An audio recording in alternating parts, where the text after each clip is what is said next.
మాజీ మంత్రి కారుమూరి నాగేశ్వరరావు అరెస్టును మాజీ మంత్రి చెల్లుబోయిన వేణుగోపాలకృష్ణ తీవ్రంగా ఖండించారు. లేని కేసును సృష్టించి కారుమూరిని అరెస్ట్ చేయడం బీసీ నాయకత్వంపై కూటమి ప్రభుత్వం సాగిస్తున్న కక్ష సాధింపు రాజకీయాలకు పరాకాష్ఠని ఆరోపించారు. వైఎస్ జగన్మోహన్ రెడ్డి ప్రభుత్వంలో మద్యం షాపులు, బార్ల సంఖ్యను తగ్గించి బెల్టు షాపులను నియంత్రించామని చెప్పారు. కక్ష సాధింపు విధానాన్ని విడనాడి ప్రజా సమస్యల పరిష్కారంపై ప్రభుత్వం దృష్టి పెట్టాలని సూచించారు. ఫెయిల్యూర్స్ ని ప్రశ్నించేటువంటి నాయకులపైన కుట్రపూరితంగా కక్ష సాధించాలని చేసే ప్రయత్నాల్లో భాగమే ఈరోజు కారుమూరి నాగేశ్వరరావు గారి యొక్క అరెస్టు. లేని ఒక మద్యం కుంభకోణం అనేటువంటి ఒక పదం వాడారు వాళ్ళు. జరిగింది వారి టైంలో. ఎలా ఆనాడు చంద్రబాబు నాయుడు గారు ప్రివిలేజ్ ఫీజు తగ్గించారు. ఆనాడు పాలనలో ఉన్నటువంటి చంద్రబాబు నాయుడు గారు మద్యం విచ్చలవిడిగా బెల్ట్ షాపుల ద్వారా అమ్మించారు.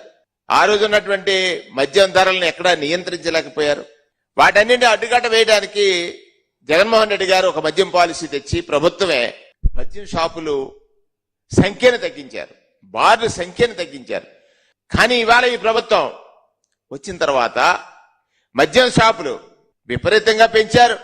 సుమారు 3,300 షాపులు 4,300 పెంచారు. దాని నుంచి ప్రజల యొక్క దృష్టి మరల్చడానికి ఒక లేని కుట్రపూరితమైనటువంటి కేసుని కారుమూరి నాగేశ్వరరావు కుటుంబం మీద ఆపాదించి మోపి ఇవాళ అరెస్ట్ చేశారు. దీన్ని తీవ్రంగా